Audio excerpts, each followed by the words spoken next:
En la elección de los instrumentos que sirvieron para reformar la Iglesia, se nota el mismo plan divino que en la de quienes la establecieron.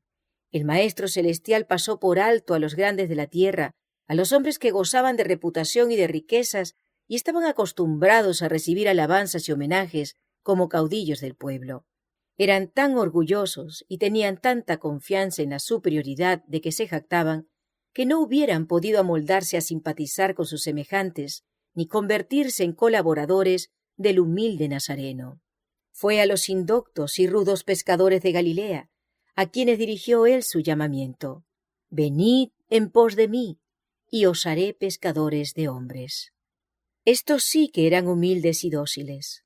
Cuanto menos habían sentido la influencia de las falsas doctrinas de su tiempo, tanto más fácil era para Cristo instruirlos y educarlos para su servicio.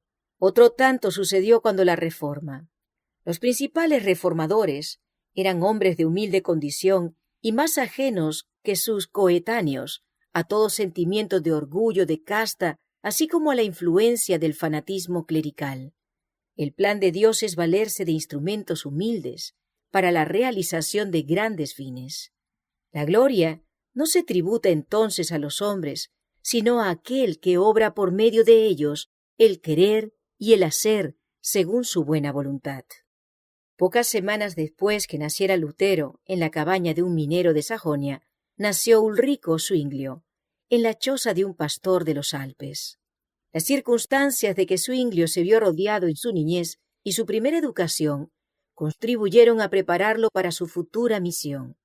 Criado entre bellezas naturales imponentes, quedó desde temprano impresionado por el sentimiento de la inmensidad, el poder y la majestad de Dios. La historia de las hazañas que tuvieron por teatro sus montes natales inflamó las aspiraciones de su juventud. Junto a su piadosa abuela, oyó los pocos relatos bíblicos que ella espigara entre las leyendas y tradiciones de la Iglesia. Con verdadero interés oía él hablar de los grandes hechos de los patriarcas y de los profetas, de los pastores que velaban sobre sus ganados en los cerros de Palestina, donde los ángeles les hablaron del niño de Belén y del hombre del Calvario. Lo mismo que Juan Lutero, el padre de Zwinglio, deseaba dar educación a su hijo, para lo cual dejó su valle natal en temprana edad. Su espíritu se desarrolló pronto y resultó difícil saber dónde podrían hallarle profesores competentes. A los 13 años fue a Berna, que poseía entonces la mejor escuela de Suiza. Sin embargo, surgió un peligro que amenazaba dar en tierra con lo que de él se esperaba. Los frailes hicieron esfuerzos muy resueltos para seducirlo a que entrara en un convento. Los monjes franciscanos y los dominicos rivalizaban por ganarse el favor del pueblo y al afecto se esmeraban a porfía en el adorno de los templos, en la pompa de las ceremonias y en lo atractivo de las reliquias y de las imágenes milagrosas. Los dominicanos de Berna vieron que si les fuera posible ganar a un joven de tanto talento, obtendrían ganancias y honra. Su tierna juventud, sus dotes de orador y escritor, y su genio musical y poético, serían de más efecto que la pompa y el fausto desplegados en los servicios, para atraer al pueblo y aumentar las rentas de su orden. Valiéndose de engaños y lisonjas, intentaron inducir a Zwinglio a que entrara en su convento. Cuando Lutero era estudiante, se encerró voluntariamente en una celda y se habría perdido para el mundo si la providencia de Dios no le hubiera libertado. No se le dejó a Zwinglio correr el mismo riesgo.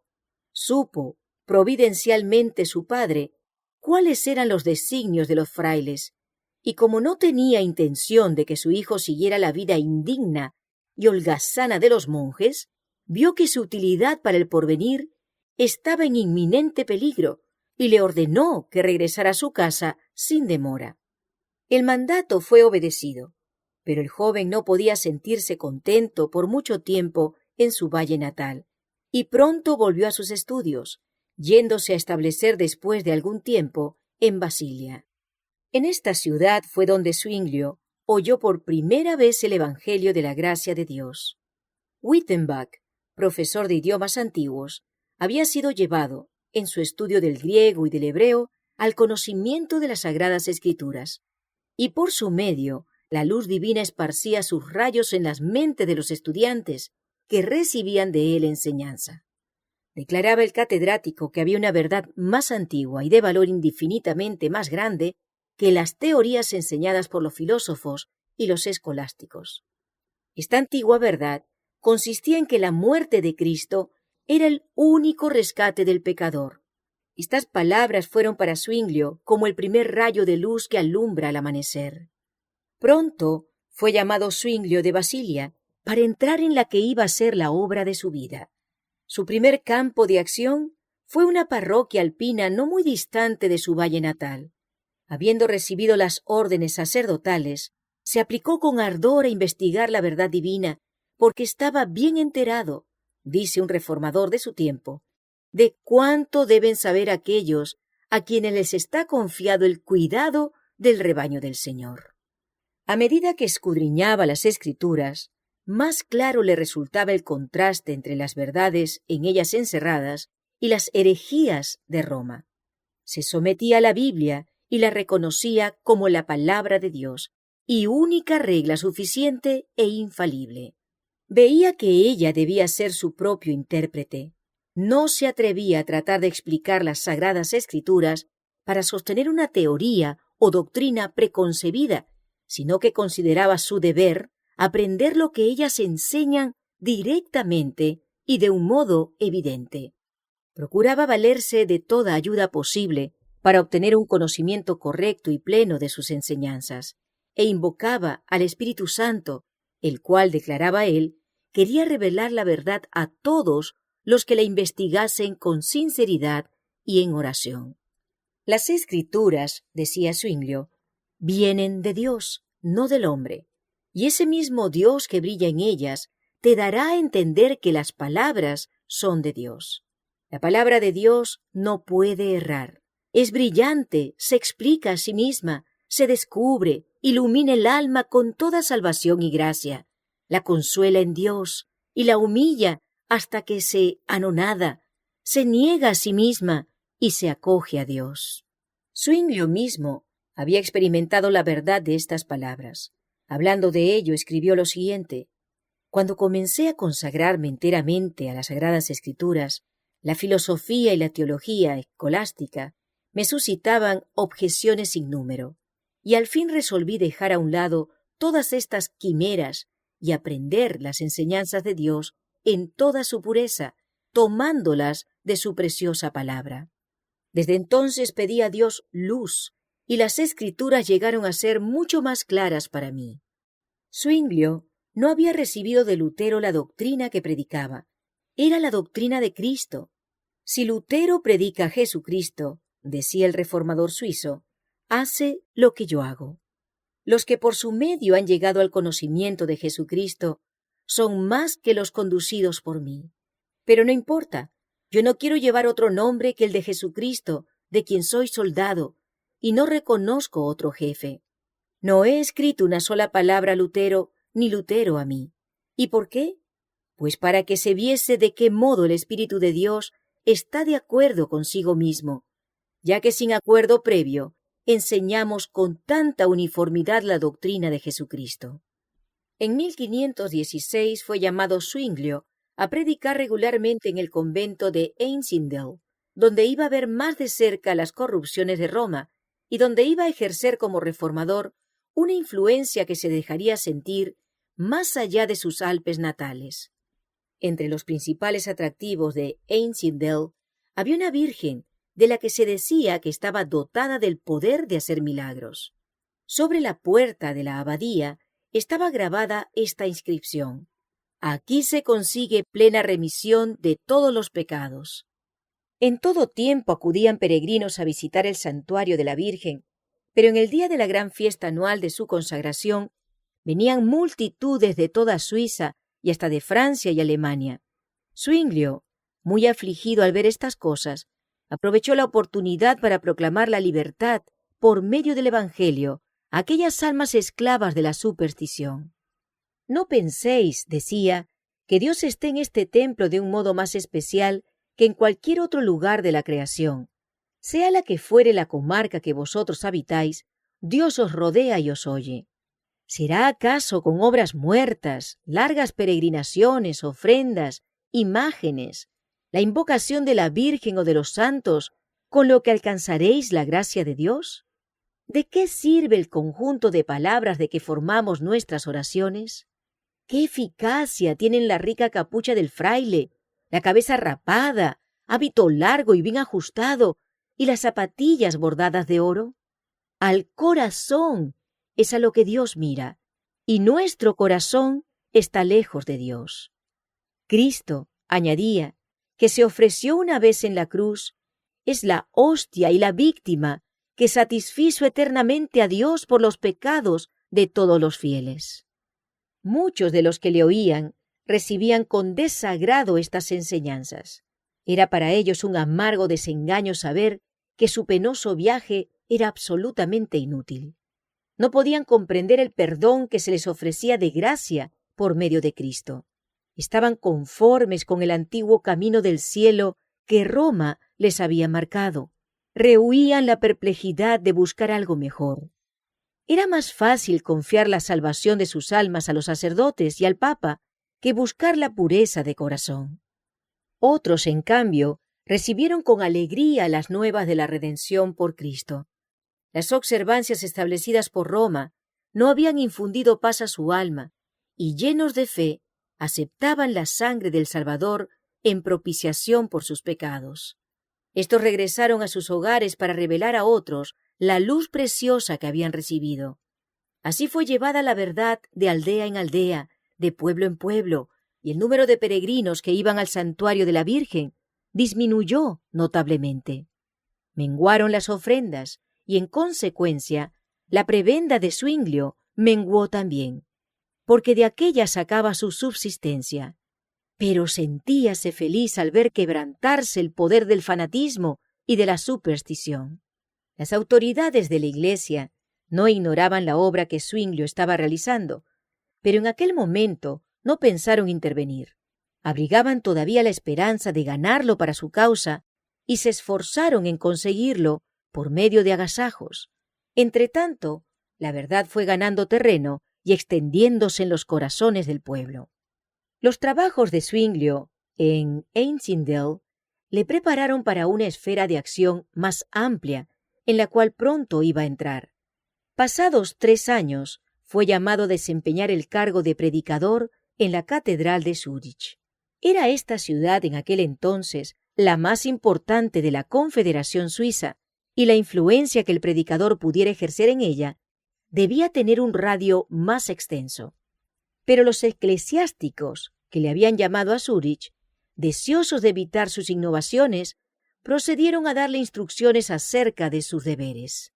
«Pondréis todo vuestro cuidado», le dijeron, «en recaudar las rentas del cabildo, sin descuidar siquiera las de menor cuantía. Exhortaréis a los fieles, ya desde el púlpito, ya en el confesionario, a que paguen los censos y los diezmos, y a que muestren con sus ofrendas cuánto aman a la Iglesia.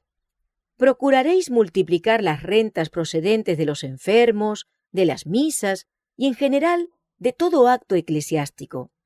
Respecto a la administración de los sacramentos, a la predicación y a la vigilancia requerida para apacentar la grey, son también deberes del cura párroco. No obstante, podéis descargaros de esta última parte de vuestro ministerio tomando un vicario sustituto, sobre todo para la predicación. Vos no debéis administrar los sacramentos, sino a los más notables, y sólo después que os lo hayan pedido. Os está prohibido administrarlos sin distinción de personas. Zwinglio oyó en silencio estas explicaciones, y en contestación, después de haber expresado su gratitud por el honor que le habían conferido al haberle llamado a tan importante puesto, procedió a explicar el plan de trabajo que se había propuesto adoptar. «La vida de Jesús», dijo, «ha estado demasiado tiempo oculta al pueblo. Me propongo predicar sobre todo el Evangelio según San Mateo. Ciñéndome a la fuente de la Sagrada Escritura, escudriñándola y comparándola con ella misma, buscando su inteligencia por medio de ardientes y constantes oraciones. A la gloria de Dios, a la alabanza de su único Hijo, a la pura salvación de las almas y a su instrucción en la verdadera fe, es a lo que consagraré mi ministerio. Aunque algunos de los eclesiásticos desaprobaron este plan y procuraron disuadirle de adoptarlo, Zwinglio se mantuvo firme. Declaró que no iba a introducir un método nuevo, sino el antiguo método empleado por la Iglesia en lo pasado, en tiempos de mayor pureza religiosa. Ya se había despertado el interés de los que escuchaban las verdades que él enseñaba, y el pueblo se reunía en gran número a oír la predicación. Muchos que desde hacía tiempo habían dejado de asistir a los oficios se hallaban ahora entre sus oyentes. Inició Zwinglio su ministerio abriendo los evangelios y leyendo y explicando a sus oyentes la inspirada narración de la vida, doctrina y muerte de Cristo. En Zúrich, como en Einsiedeln, presentó la palabra de Dios como la única autoridad infalible y expuso la muerte de Cristo como el solo sacrificio completo. Es a Jesucristo, dijo, a quien deseo conduciros, a Jesucristo, verdadero manantial de salud. En torno del predicador se reunían multitudes de personas de todas las clases sociales, desde los estadistas y los estudiantes hasta los artesanos y los campesinos. Escuchaban sus palabras con el más profundo interés. Él no proclamaba tan solo el ofrecimiento de una salvación gratuita, sino que denunciaba sin temor los males y las corrupciones de la época. Muchos regresaban de la catedral dando alabanzas a Dios. Este, decían, es un predicador de verdad. Él será nuestro Moisés para sacarnos de las tinieblas de Egipto. Pero por más que al principio fuera su obra acogida con entusiasmo, vino al fin la oposición. Los frailes se propusieron estorbar su obra y condenar sus enseñanzas. Muchos le atacaron con burlas y sátiras, otros le lanzaron insolencias y amenazas.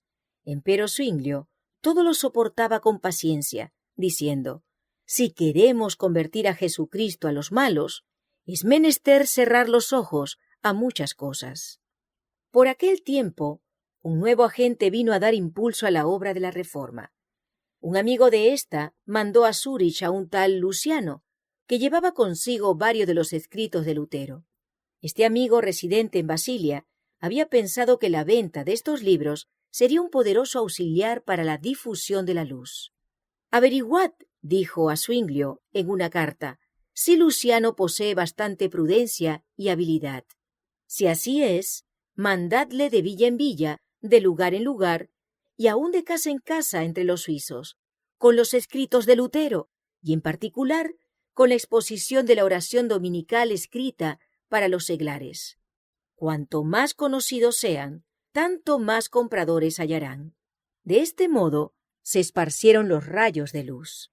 Cuando Dios se dispone a quebrantar las cadenas de la ignorancia y de la superstición, es cuando Satanás trabaja con mayor esfuerzo para sujetar a los hombres en las tinieblas y para apretar aún más las ataduras que los tienen sujetos.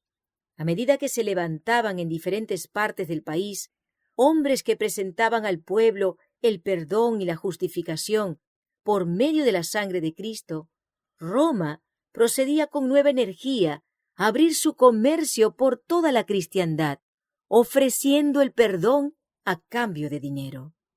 Cada pecado tenía su precio, y se otorgaba a los hombres licencia para cometer crímenes, con tal que abundase el dinero en la tesorería de la Iglesia. De modo que seguían adelante dos movimientos, uno que ofrecía el perdón de los pecados por dinero y el otro que lo ofrecía por medio de Cristo. Roma, que daba licencia para pecar, haciendo de esto un recurso para acrecentar sus rentas, y los reformadores, que condenaban el pecado y señalaban a Cristo como propiciación y redentor. En Alemania la venta de indulgencias había sido encomendada a los dominicos y era dirigida por el infame Tetzel. En Suiza el tráfico fue puesto en manos de los franciscanos, bajo la dirección de un fraile italiano llamado Samson. Había prestado ya buenos servicios a la Iglesia y reunido en Suiza y Alemania grandes cantidades para el tesoro del Papa. Cruzaba entonces a Suiza, atrayendo a grandes multitudes, despojando a los pobres campesinos de sus escasas ganancias y obteniendo ricas ofrendas entre los ricos. Pero la influencia de la Reforma hacía disminuir el tráfico de las indulgencias, aunque sin detenerlo del todo. Todavía estaba Zwinglio en Einsiedeln cuando Samson se presentó con su mercadería en una población vecina. Enterándose de su misión, el reformador trató inmediatamente de oponérsele. No se encontraron frente a frente, pero fue tan completo el éxito de Zwinglio al exponer las pretensiones del fraile que éste se vio obligado a dejar aquel lugar y tomar otro rumbo. En Zúrich predicó Zwinglio con ardor contra estos monjes traficantes en perdón, y cuando Samson se acercó a dicha ciudad, le salió al encuentro un mensajero enviado por el consejo para ordenarle que no entrara. No obstante, logró al fin introducirse por estratagema, pero a poco le despidieron sin que hubiese vendido ni un solo perdón, y no tardó en abandonar a Suiza. Un fuerte impulso recibió la Reforma con la aparición de la peste o gran mortandad que azotó a Suiza en el año 1519. Al verse los hombres cara a cara con la muerte, se convencían de cuán vanos e inútiles eran los perdones que habían comprado poco antes, y ansiaban tener un fundamento más seguro sobre el cual basar su fe. Zwinglio se contagió en Zúrich y se agravó de tal modo que se perdió toda esperanza de salvarle y circuló por muchos lugares el rumor de que había muerto. En aquella hora de prueba, su valor y su esperanza no vacilaron. Miraba con los ojos de la fe hacia la cruz del Calvario y confió en la propiciación absoluta allí alcanzada para perdón de los pecados. Cuando volvió a la vida después de haberse visto a las puertas del sepulcro, se dispuso a predicar el Evangelio con más fervor que nunca antes, y sus palabras iban revestidas de nuevo poder. El pueblo dio la bienvenida con regocijo a su amado pastor, que volvía de los umbrales de la muerte. Ellos mismos habían tenido que atender a enfermos y moribundos, y reconocían mejor que antes el valor del Evangelio. Zwinglio había alcanzado ya un conocimiento más claro de las verdades de éste, y experimentaba mejor en sí mismo su poder regenerador. La caída del hombre y el plan de redención eran los temas en los cuales se espaciaba. En Adán, decía él, todos somos muertos, hundidos en corrupción y en condenación. Pero Jesucristo nos ha dado una redención que no tiene fin. Su muerte aplaca continuamente la justicia divina en favor de todos aquellos que se acogen a aquel sacrificio con fe firme e inconmovible. Y explicaba que el hombre no podía disfrutar de la gracia de Cristo si seguía en el pecado. Donde se cree en Dios, allí está Dios. Y donde está Dios, existe un celo que induce a obrar bien. Creció tanto el interés en las predicaciones de Zwinglio que la catedral se llenaba materialmente con las multitudes de oyentes que acudían para oírle. Poco a poco, a medida que podían soportarla, el predicador les exponía la verdad. Cuidaba de no introducir desde el principio puntos que los alarmasen y creasen en ellos prejuicios. Su obra era ganar sus corazones a las enseñanzas de Cristo, enternecerlos con su amor y hacerles tener siempre presente su ejemplo. Y a medida que recibieran los principios del Evangelio, abandonaría inevitablemente sus creencias y prácticas supersticiosas. Paso a paso avanzaba la Reforma en Zúrich. Alarmados, los enemigos se levantaron en activa oposición. Un año antes, el fraile de Wittenberg había lanzado su no al Papa y al emperador en Worms, y ahora todo parecía indicar que también en Zúrich iba a haber oposición a las exigencias del Papa. Fueron dirigidos repetidos ataques contra Zwinglio. En los cantores que reconocían al Papa, de vez en cuando algunos discípulos del Evangelio eran entregados a la hoguera. Pero esto no bastaba. El que enseñaba la herejía debía ser amordazado. Por lo tanto, el obispo de Constanza envió 3 diputados al Consejo de Zúrich para acusar a Zwinglio de enseñar al pueblo a violar las leyes de la Iglesia, con lo que trastornaba la paz y el buen orden de la sociedad. Insistía él en que si menospreciaba la suprema autoridad de la Iglesia, vendría como consecuencia una anarquía general.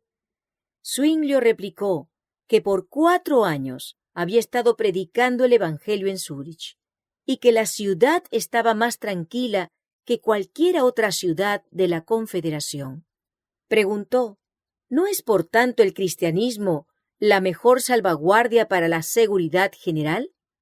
Los diputados habían exhortado a los concejales a que no abandonaran la Iglesia, porque fuera de ella, decían, no hay salvación.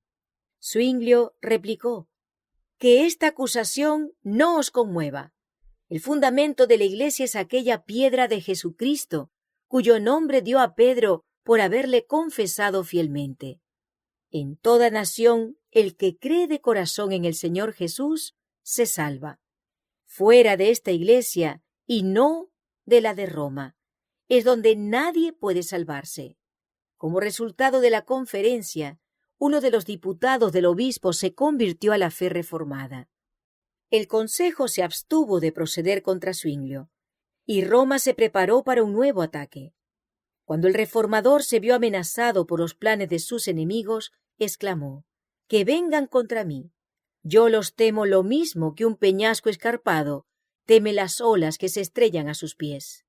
Los esfuerzos de los eclesiásticos solo sirvieron para adelantar la causa que querían aniquilar. La verdad seguía cundiendo.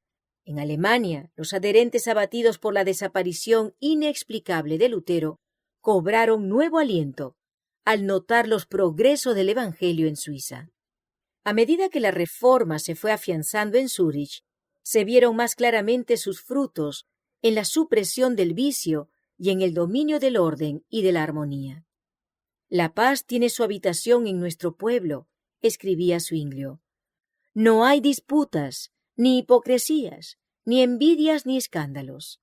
¿De dónde puede venir tal unión, sino del Señor y de la doctrina que enseñamos, la cual nos colma de los frutos de la piedad y de la paz?»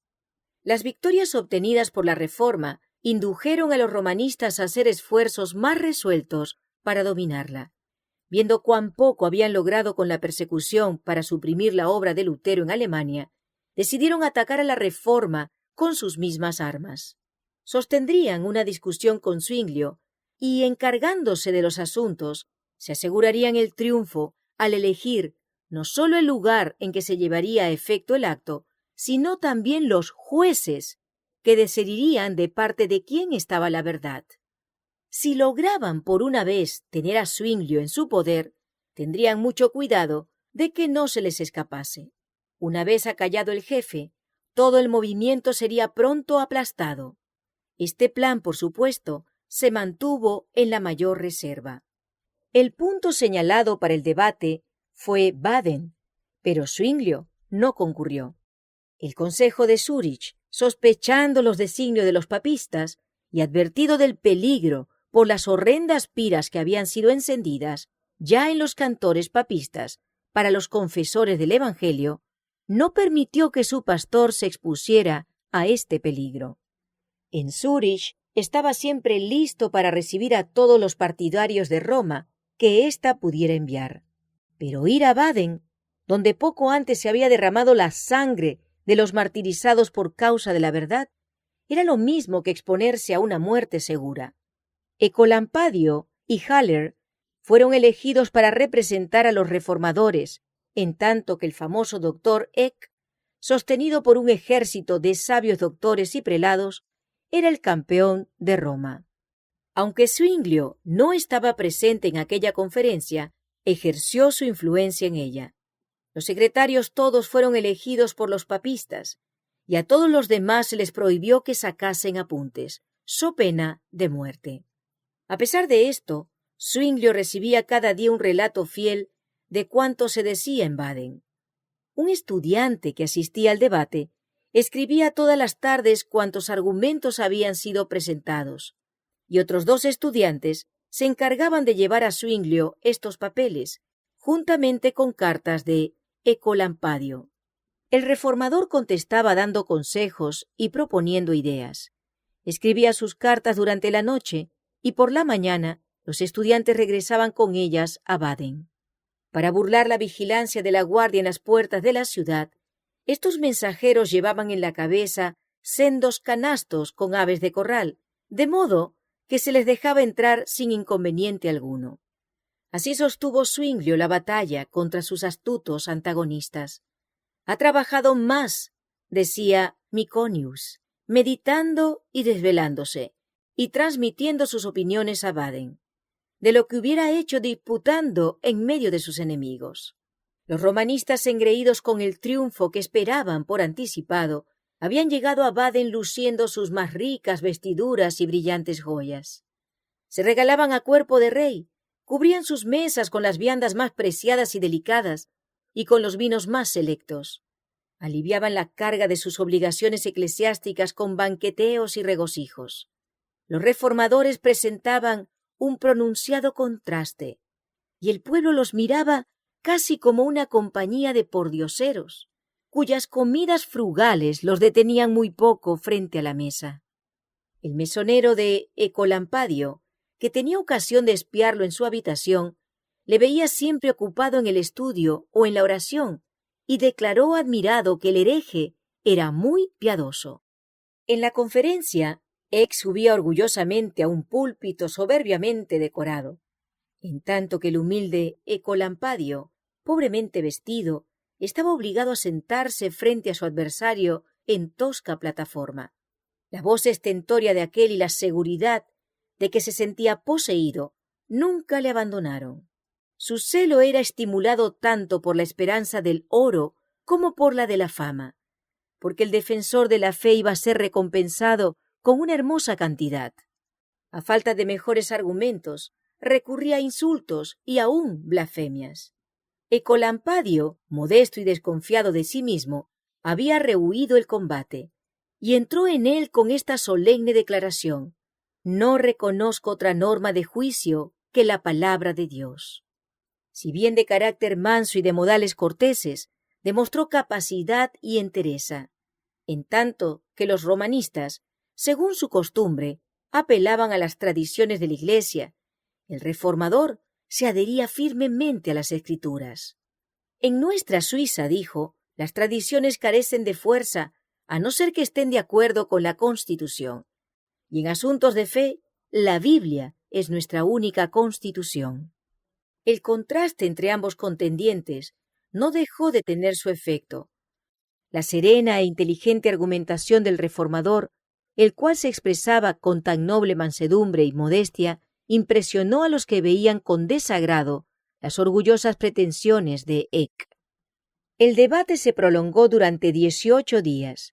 Al terminarlo, los papistas cantaron victoria con gran confianza y la Dieta declaró vencidos a los reformadores, y todos ellos, con Zuinglio su jefe, separados de la Iglesia. Pero los resultados de esta conferencia revelaron de qué parte estuvo el triunfo. El debate tuvo por consecuencia un gran impulso de la causa protestante, y no mucho después las importantes ciudades de Berna y Basilia se declararon en favor de la Reforma.